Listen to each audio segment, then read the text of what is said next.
ғалым, қоғам қайраткері, филология ғылымдарының докторы, профессор, Қазақстан ғылым академиясының академигі, Қазақ КСР еңбек сіңірген ғалым қайраткері Мұхтар Әуезовтың 125 жылдық мерейтойына арналады. Әдебиеттің асқар іспеттес, тұлғаның өмірі де, өзі де, дара да, дана. Мұхтар Әуезов жомарт табиғаттың жарық дүниеге тым сараң сыйлайтын бір туары. 19 ғасырдың асқар белі Абай болса, 20 ғасырдың заңғар биігі Мұхтар Омарханұлы Әуезов. Бәйгеге түсіп жарыспай, жерімдің бағы жанарма, біліммен өнер жарысы тәрбие тәлім табарма. Бұл бәле ойдың бәйгесі кім жеріп ойға? Сол алда дегендей, бүгінгі интеллектуалды ойынымыз сайыс түрінде өтеді. Ғылымның сырын ұғына, шығындар білім шыңына, ұқыптылықпен зеректік жеткізер сіздей өренді. Ғалымның биік шыңына деп ортаға озық ойлы интеллектуалды ойыншыларымызды шақырайық. Бізде екі топ болады бүгін. Бірінші топ және екінші топ. Орындарыңызға жайғасаңыздар топқа қарай.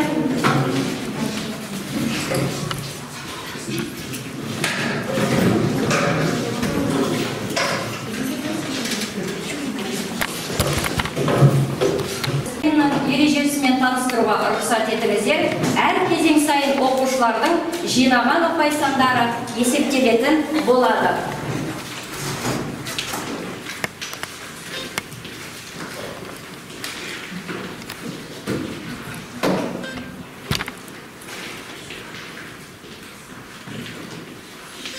Ойынға екі топ қатысады. Ойын 4 айналымнан тұрады. Ойынды бастамас бұрын әр топ өзін, топ атауын және ұранымен таныстырып өтеді. Жақсы, бастайық, сөз кезегі сіздерде.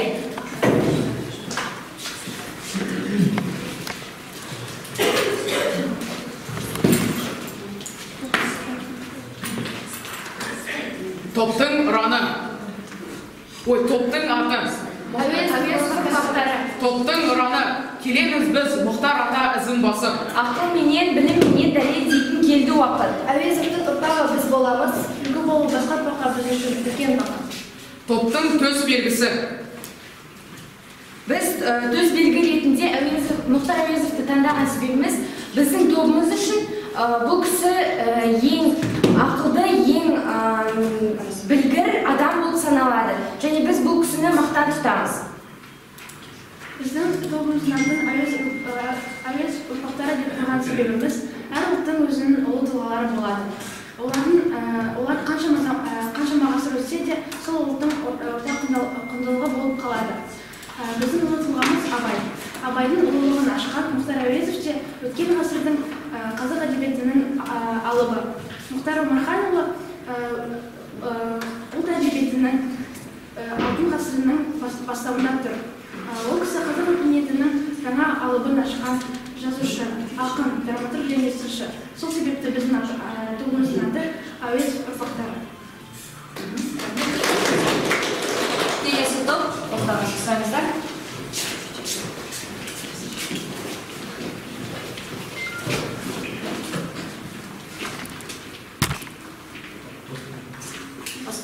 Топтың аты. Көксерек. Топтың ұраны. Көксеректе жүректі қайраттымыз. Жігеріміз білімді айбаттымыз. Бас жүлдені алуға тобымыз бен білім атты қаруды сайлап тұрмыз. Біздің тобымыздың көксерек атауы себебі біз осы көксерек оқиғасындай баттыл, айбатты және білгір болғымыз келеді. Осы себептен біз осы тобымыздың атын көксерек деп қойдық. Және де осы шығармада адам мен жануардың теңдігі анық көрсетілгендіктен осы топтың атын көксерек деп қойдық. бұл біздің жанымызға батқандықтан, бұл көксерек жанымызға қатты батқандықтан және де біз оның әр нәрсесін көргендіктен біз оның қандай екенін біліп алып, осыдан кейін ойланып көксерейік деп қойдым. Рахмет.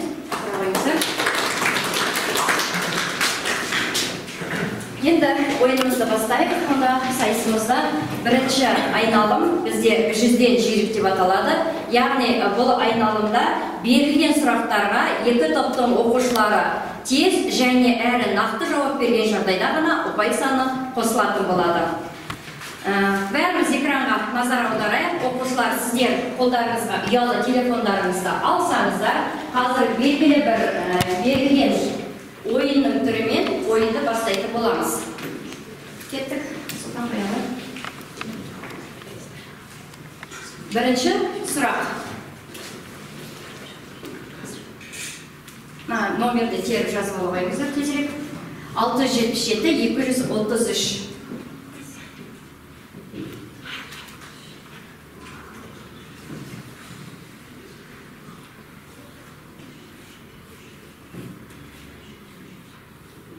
Аттарыңыз жазылып тұр ғой, жазып қойыңыздар. Жалпы қазір қай топтың оқушысы екен анықтау мақсатында ұпайға қосылу үшін аты жөндеріңізді, бір оқушының аты жөні жазып қойыңыздар ма, әлбет?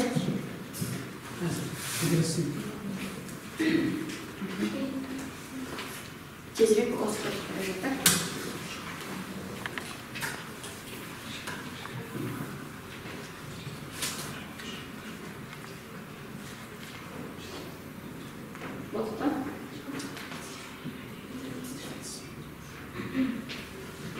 Төртінші этажда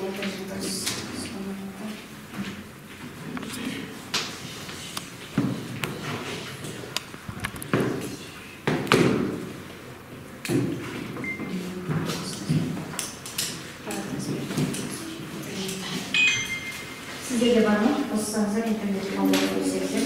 Кімнің телефоннан ашылып отыр? Қалған оқушылар сіздерге.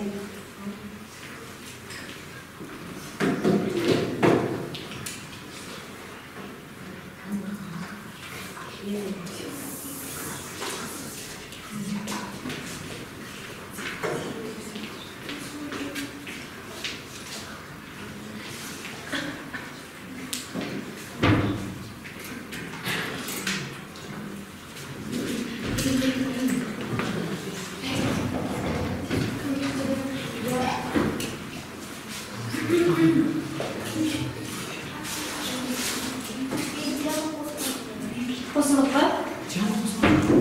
Тезірек бастайық, онда қосылмаса да.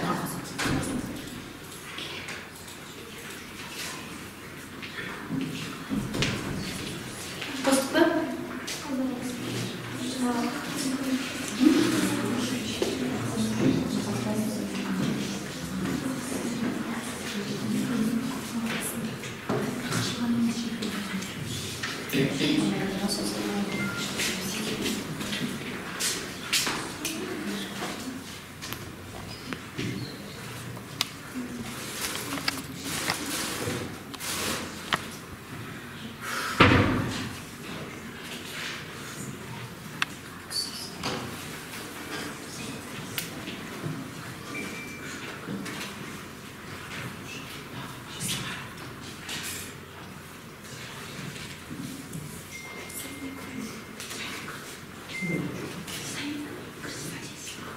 Олдықпа кімде қосып тұр беріңіздер шына оқушыларға.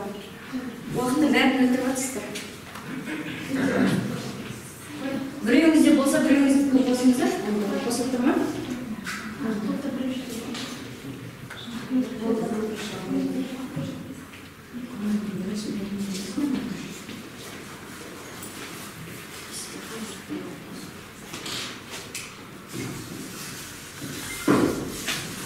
Бастаймыз ба? Көксерек тобы дайынсыздар ма? Әуезов ұрпақтар дайын. Сіздер? Кеттік. Бастайық. Мұхтар Әуезов.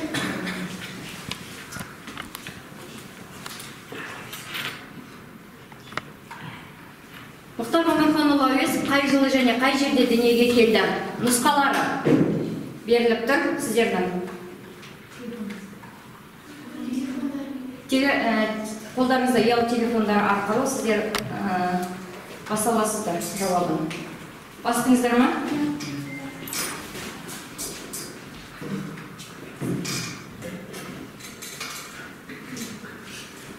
4 жауап түсті. 5 жауап түсті.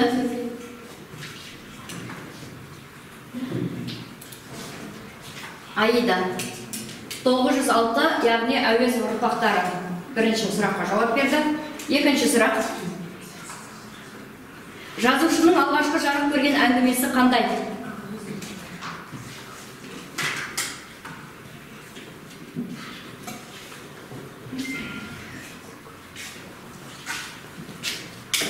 Үш жауап түсті. 4 жауап түсті. 5, 6.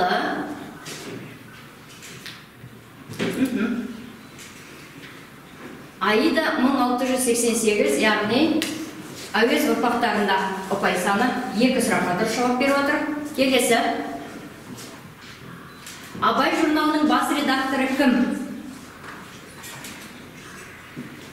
2 жауап, 4 жауап, 5 жауап, 6 жауап. Әділет, яғни тағы да Әуезов ұрпақтарының тобы алдыға шығып келе жатыр. Келесі. Қазақтың ұлы жазушысы Мұхтар Омарханұлы Әуезов алғашқы білім алған жылы? 1 жауап, 2 жауап, 3 жауап, 4 жауап, 5 жауап, 6.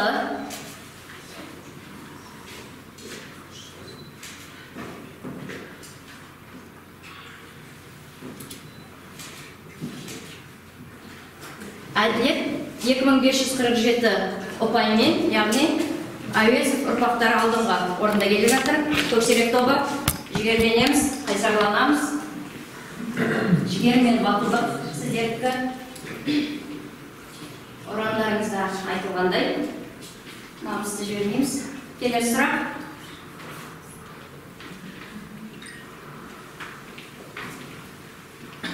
Үш жауап түсті.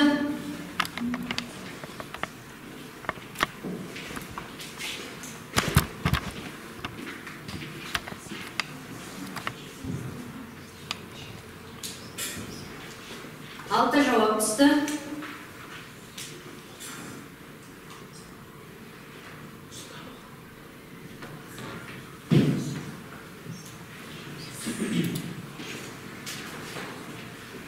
Үш мың 490 ұпаймен, яғни Әділет жауап берді.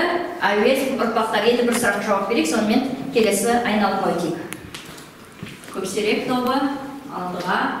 Не бол сіздерге?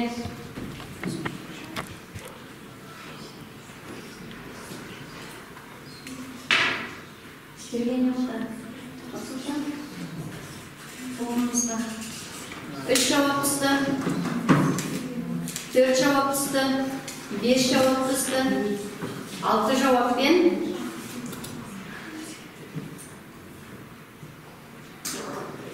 Бірінші орында Әділет 3490 ұпаймен, екінші орында Айым 3421 ұпаймен, үшінші орында Аида 2651 ұпаймен. Яғни осы үш оқушы біздің Әуезов ұрпақтар тобына болып тұрды. Келесі төртінші Диана 2602 ұпаймен, Саида бізде 1950 ұпаймен Көксерек тобында келе жатыр. Рахмет.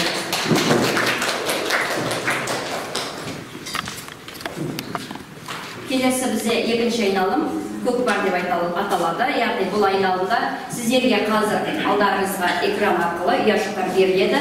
Сол ұяшықтарды таңдау арқылы сұрақтарға жауап бересіздер. Кеттік. Ұяшықтағы сұраққа жауап бере отырып, сол ойыншы, сол ұяшықтағы тиесілі ұпайды қаржығаларыңызға байлайсыздар.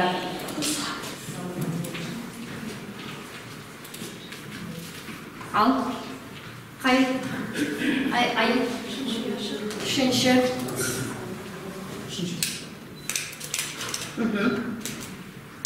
Үшінші ұяшық таңдап отыр. Сұрақ. Әуезовтың қаламынан шыққан алғашқы туындылардың бірі 1928 жылы жазылған повесі қалай аталады екен? Әуезовтың қаламынан шыққан алғашқы туындылардың бірі ол қилы заман повесі, яғни 1928 жылы жазылған. 1928 жылы жазылған екен. Жақсы. Келесі яшықта көксерек тобын әділетсіздер жауап бересіздер ме? Жауап беріп қойыңыз. Қай яшықта? Екінші яшық. Ол кешіз бірінші яшық. Бірінші яшық.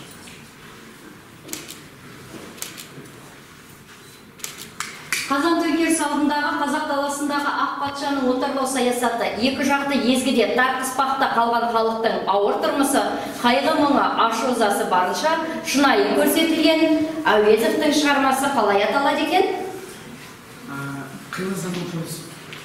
Қилы заман. Солай ма? Сұлтан? Дұрыс. Рахмет, отыра ғой. Келесі яшықта бізде көксерек тобынан Саида? Сегіз қандай. Сегіз? Иә. Жазушыға қай шығармалары үшін КСРО мемлекеттік сыйлығы мен Лениндік сыйлық берілді. КСРО мемлекеттік сыйлығын Абай алды, ал Лениндік сыйлық ол Абай жолына берілген, поэмасына берілген. Абай жолы романына. Романына. Рахмет. Отыра ғой. Келесі. Яшықта қай топтан қайда? Сарвиноз, көксерек тобы. Айтауыз. 6-шы яшықтан қайда?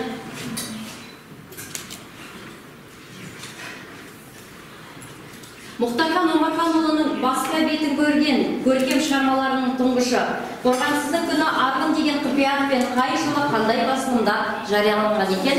1921 жылы Қызыл Қазақстан журналында. Қызыл Қазақстан журналында жарияланған екен. Келесі яшықты кім таңдайды? Айсұлу? 9-шы яшықта.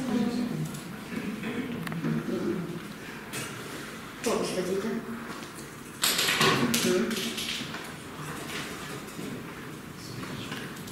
Мұхтар Әуезовтің әлемге әйгілі роман эпопеясы қалай аталады екен, Айсұлу? Абай жолы. Абай жолы деп аталады екен. Рахмет, отыра ғой. Келесі яшықта. Қай топтан береді? Диана? Екінші яшық. Аша ғой, екінші яшықта. Мұхтар Әуезовтің көксерек шығармасы қай жылы жазылған? Көксерек шығармасы 1926 жылы жазылған. 1000. Бізде қанша яшық қалды ашылмаған? Аида?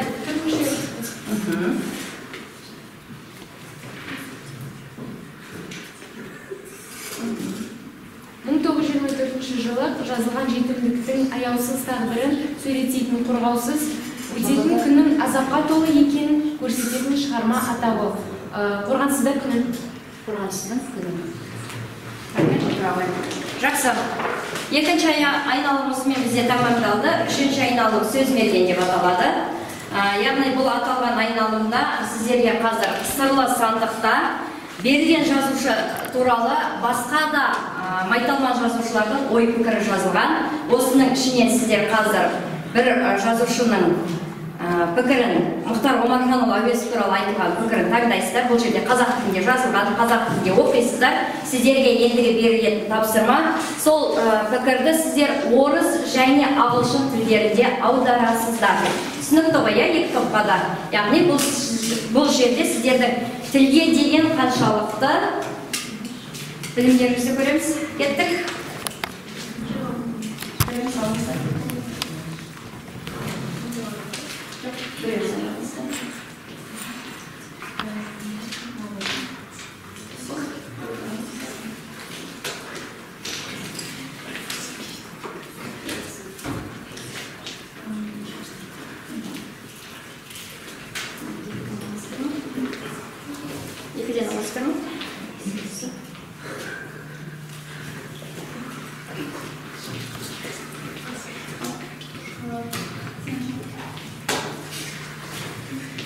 Біреу емес екеуін аударамыз дейді ғой.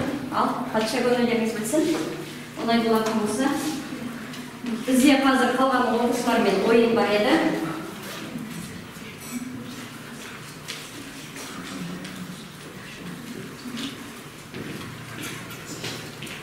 Ал, енді көрермендер сіздермен ойын болады. Дайынсыздар ма сіздерде? Ал, істейсіз.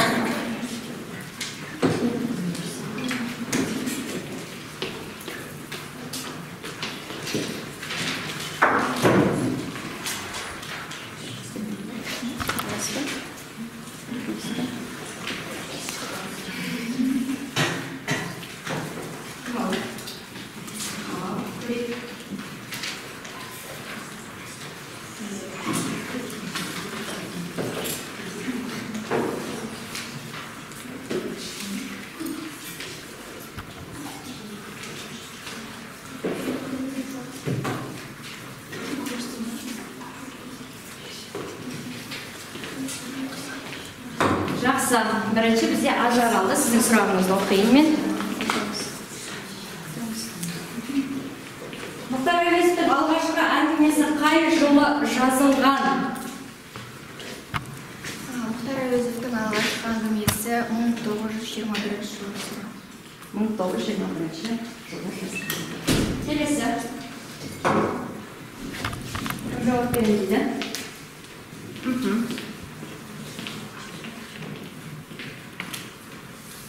Мұхтар Әуезов өзінің классикалық роман эпопеясының соңғы 4-ші кітабын нешінші жылы жазып бітірген?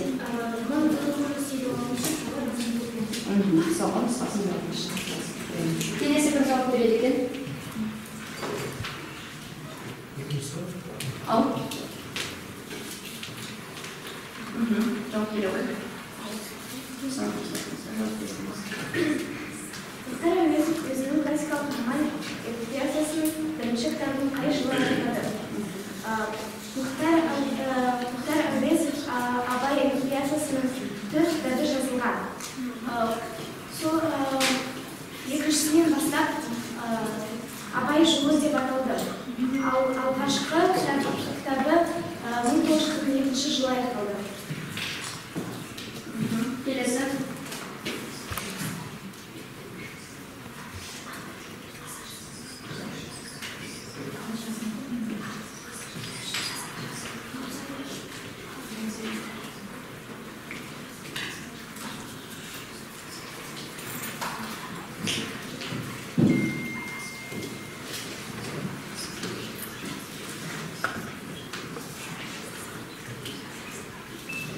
Келесі, алдыңыздағы сұрақ көбірек алдыңызда ғой.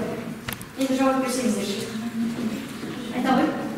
Мұхтар Әуезов, Омархан Әуезов, қазақтың құқық жазушысы, қоғам қайраткері. Профессор,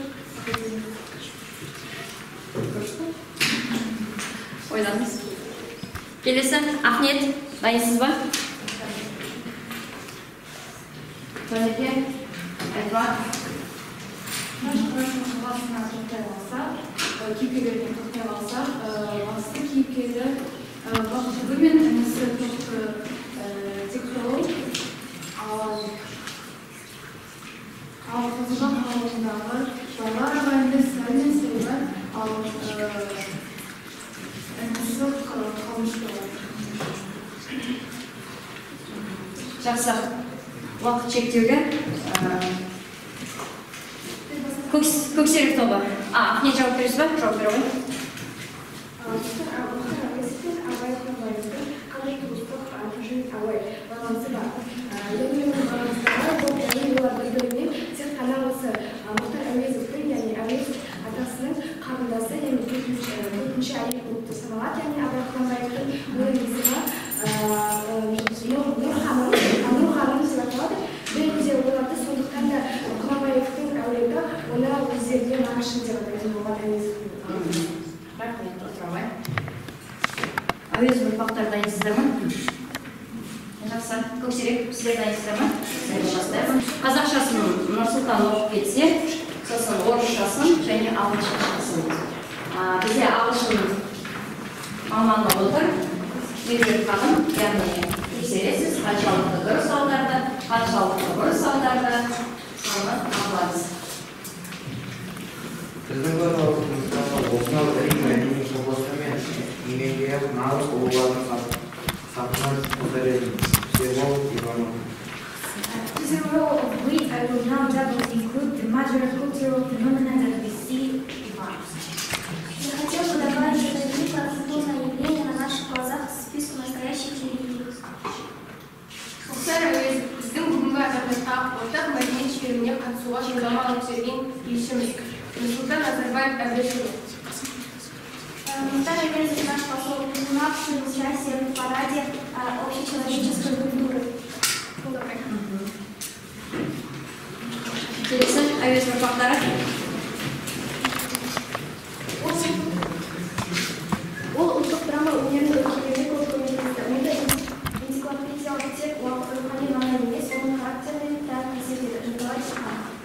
Mukhtar Әуезов played a great role in the foundation of the poetic drama. Such an encyclopedia not only in the spirit of the time, but also in his chest. Он очень помог в развитии национальной драмы. Такая энциклопедия была характерна не только для духа времени, но и для его характера.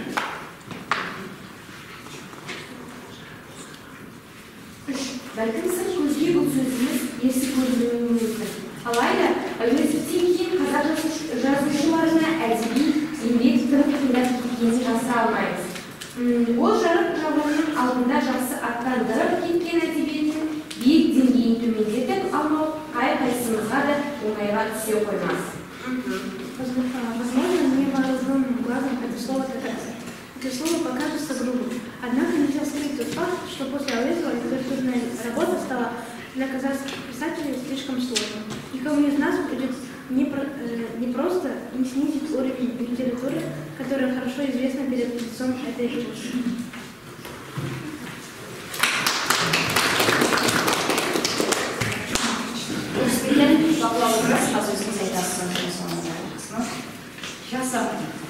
Олай болатын болса, біз соңғы айналымға, төртінші айналымға келіп жеттік. Бізде төртінші айналымда өнер білім бар жұрттар деп аталады. Яғни бұл айналымда сіздерге үйге берілген тапсырма болатын. Әр топқа мен сіздерге айтқан болатынмын, яғни Мұхтар Әуезовтың белгілі бір шығармасын жатқа оқуға берілген болатын. Және де мен қазір бақылап отырмын, көксерек тобының кішкене болса да көңіл-күйлері түсіп отыр, сондықтан сіздерге қазір бір тапсырма. Мұхтар Әуезов туралы эссе жазып отырсаңыздар, қайсы топ кім жазады екен, ақылдасыңыздар да. Бір оқушы жазсын, яғни бұл топқа қосымша ұдай саны ретінде бергім келіп отыр. Кеттік, кімнен бастасақ екен, қай топ монологқа дайынсыздар оқуға, абай, кешіріңдер Мұхтар Әуезовтың шығармасын жатқа оқуға. Қай топтың оқушылары?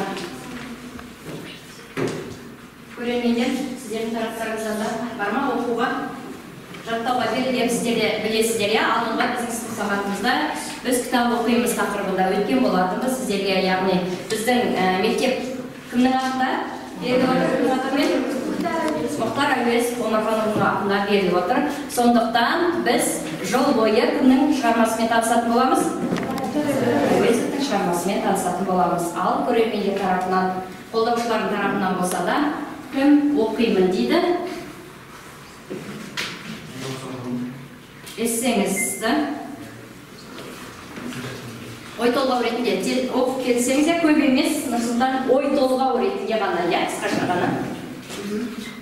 Эссе Мұхтар Әуезов Омарханов 1897 жылы 28 қыркүйекте Семей уезінің Шыңғыс болысында дүниеге келді. Ол ұлы жазушы, қоғам қайраткері, профессор, еңбек сіңірген қоғам қайраткері. Жазушы бала кезінен бірді керемет автор Абайдың шығармашылығына қызығушылық танытты.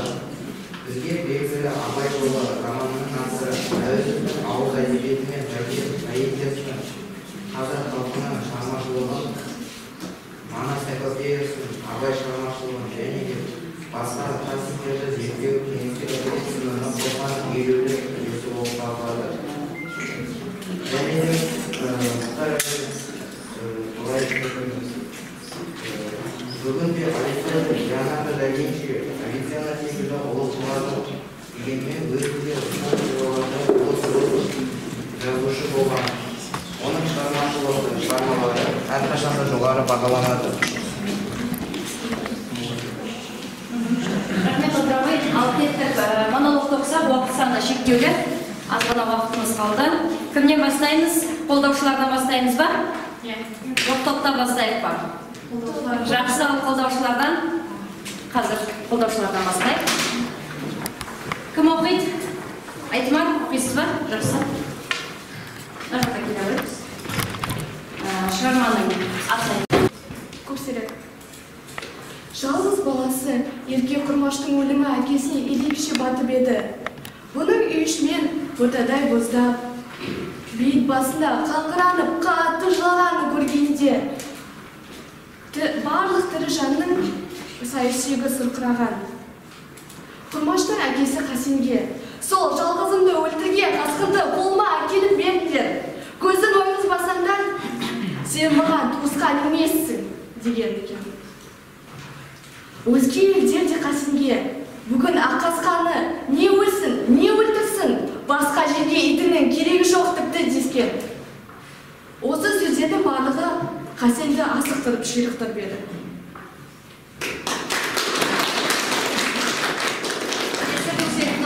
Сіздер дайын болсаңыздар. Қай шығармаса, сосын мама қалай. Сіздер кімбаны болсаңыз. Мұхтар Әуезов Көксерек тобынан Көксерек атты шығарманы таңдап келдіңіз. Осы ит деседі. Көксеректің жаңа әбден шыққан соң ақ тасқыны Қасен, Бейсенбай екеулеп айырып алды. Ақ тасқыны құйрығынан қысып алып, Көксеректі басқа жерге қарай лақтырып жіберді. Одан кейін ақ тасқыны Қасен есін жия алмай, сол жерде қалып қалды. Ел жұрт Көкшолақтың құлағына қарап, оның Көксерек атты күшік екенін таныды. Сөйтіп, оның Құрмашты кейбіреулері есіне түсіріп жылап алды. Ауылына келгенде әжесі боздап келді. Қуарғанай, не істеп едің? Не қылып едің? Не жазып еді? Ол саған, бауырына басып, басқа не істеп еді саған? Деп, Көксеректі басқа кетті.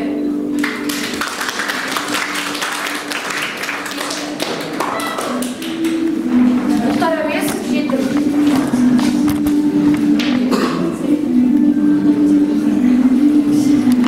Әжетай, мені кімге тастап кеттің? Мені неге ала кетпедің? Менің қаңғып қалғаным ба? Менің шынымен сорлы, шынымен жетім болғаным ба? Деп зарлағанда, елдің сай-сүйегін босатып, кәрі жастың жүрегіне жүріпкен болады. Бәрі келді. Біз енді өлмейміз. Сен жыламайсың. Біз сенің әрқашан қасында боламыз, деуші еді.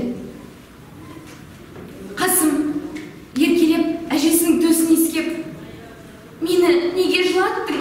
Деп өкпе айтады. Ояна келсе, көргені түс болса да, Қасымның көңілі олардың өлгеніне көпке шейін сенбей жүрді. Бар ойы, бар көңілі олардың келетініне, олардың әлі де өлмегеніне сенгендіктен, оның бар бойын сол ой билейтінді.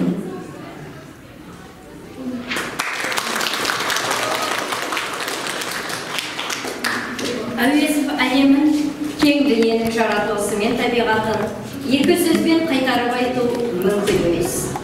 Оны терең танып, жан-жақты талдау әрі дәуір, әрі ұрпақтың келі міндеті. Келер ғасырда кемелдене беретін кемеңгер Мұхтар Омарханұлы Әуезов тек сіз бен біздің ғана емес, әлі дүниеге келмеген жаңа ұрпақтың да сатылмас игілігі, өлшеусіз бақты.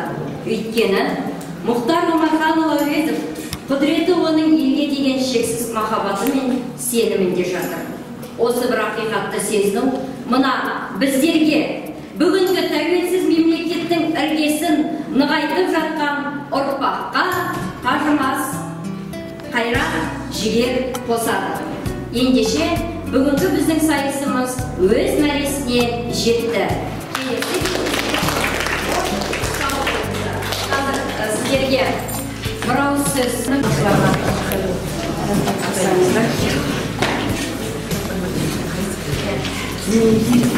оқушыларға. Ал енді құрметті 9-шы А сынып оқушылары және Қасим Амантайқызы, сабақ өте тамаша өтті. Сіздерге көп рахмет. Жалпы аудиторияда көңіл-күй өте тамаша болды. Балалардың әрекеті, сипаты, белсенділігі және өзінің дербестігі, өздігінен жұмыс істеу дәрежесі, және мұғалім мен оқушы арасындағы байланысты жалпыда қарастырылған, жоспарда көрсетілген жүйелілік, бірізділік қағидасы сақталған сабақ өте тамаша өтті. Сізге ұнады. Сіздерге рахмет көп. Бүгінгі сабақтарыңыз үшін және Әсемгүл Амантайқызыға үлкен рахмет. Одан кейін техникалық ақаулыққа байланысты слайдтарымыз ашыла қойған жоқ, басында кешірім сұраймыз. Қолдарыңыздағы және бүгінгі біздің сайысқа қатысқан оқушыларға осындай сыйлық, сіздерге сыйлықты тарту еткіміз келеді.